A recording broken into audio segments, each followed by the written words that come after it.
మే 13వ తారీఖున జరగనున్నటువంటి ఎన్నికల్లో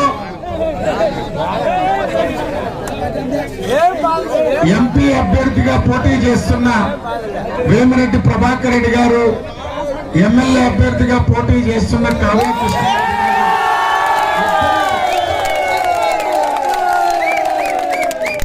మన గ్రామ ఆశీస్సుల కోసం ఇచ్చేశారు.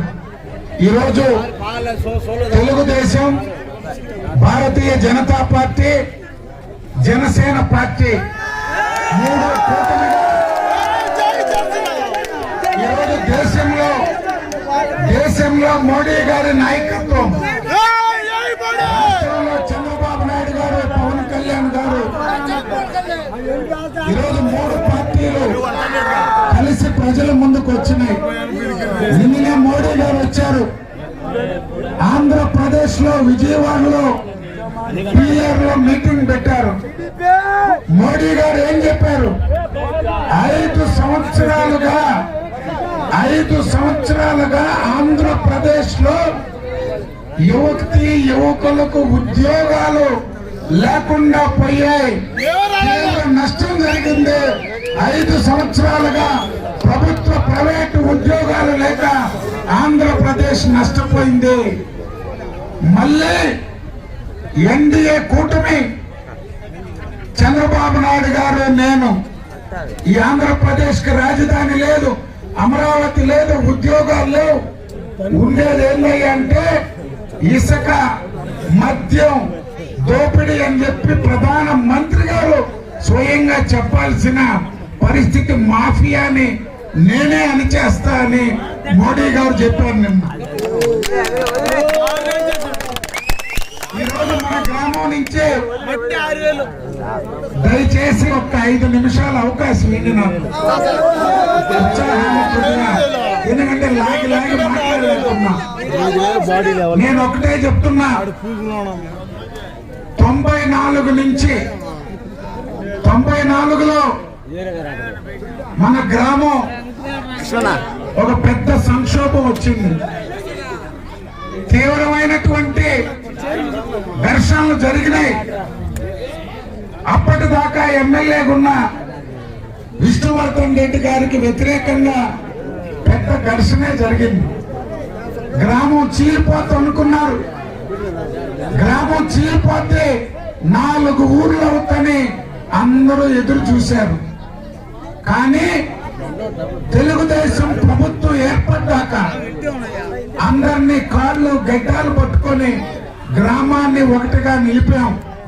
ఈ 30 సంవత్సరాల్లో ఇక్కడ అంతా యూత్ ఉన్నారు. అప్పటికి పుట్టినోళ్ళు కొంతమంది ఉన్నారు, పుట్టి తెలిసి తెలియని వయసు వాళ్ళు ఉన్నారు, అర్థం చేసుకునే వాళ్ళు కొంతమంది పెద్దలు ఉన్నారు. ఈ 30 సంవత్సరాల్లో అనేక ఆటుపోట్లు ఎదుర్కొన్నాం మనం. 2002 ఘర్షణలు జరిగినాయి. పాతపాలెం దగ్గర కాలనీ ఏర్పడింది. మళ్ళీ అక్కడి నుంచి తీసుకొచ్చి బిఆర్ కాలనీ పెట్టుకున్నాం. నేను ఎప్పుడు వచ్చినా గ్రామాన్నంతా ఒక్కటిగానే ఉంచాలా అని ఈ 30 సంవత్సరాలు ప్రయత్నం చేశాను. చిన్న చిన్న పొరపాట్లు జరిగినా మనలో నుంచి పోయిన వాళ్ళకు కూడా మళ్ళీ మనమే స్థలాలు ఇచ్చి, మనమే ఇల్లు కట్టించి, అందరూ మనమే, మన అన్నలు, మన తమ్ముళ్ళు, మన చెల్లెళ్ళు, పెదమ్మలు, చిన్నమ్మలు, అత్తలు,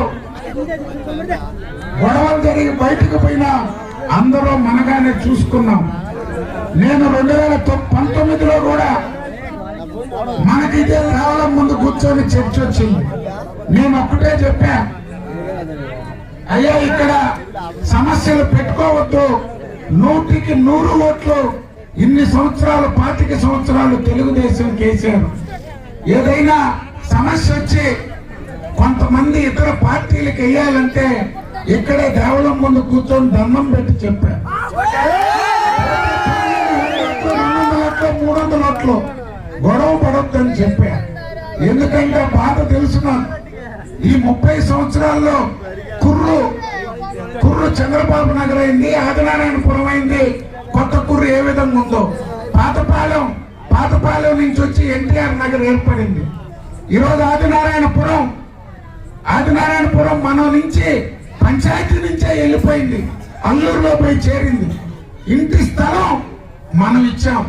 మన వల్ల కాదని పోయినా ఇంటి స్థలం దగ్గర నుంచి, మంచినీళ్ళ దగ్గర నుంచి, ఈరోజు అక్కడ రోడ్లు వేసిన, బిల్డింగ్లు కట్టినా, ఏం ఏర్పాటు చేసినా తెలుగుదేశం పోటీ లేదని మన గ్రామస్తులు, ఎందుకంటే మా అవ్వలు, తాతలు, మా పిల్లలు కలిసి బతికిన గ్రామం ఇది. ఈరోజు పార్టీల పరంగా విడిపోయినా, ఆదినారాయణపురం మన వాళ్ళు కాదనిపోయినా ఇదే మన గ్రామ కాపులను పంపించి వాళ్ళ బాగోగులన్నీ చూసుకున్నాం. చంద్రబాబు నగరు మనుషుల్ని కోల్పోయాం. నా కోసం ప్రాణాలు తీసిపోయినాయి కొందరికి. పార్టీ చంద్రబాబు నగరు ఆదినారాయణపురం ఏర్పడితే అయినా ఆ గ్రామం ఈ గ్రామం అన్ని కాపాడుకున్నాం. ఆ పరిస్థితులు ఏ రోజు కూడా నన్ను వ్యతిరేకించి ఎవరు కావాలో తెలుసుకోమని కూడా అడిగారు కొన్ని కుటుంబాలు.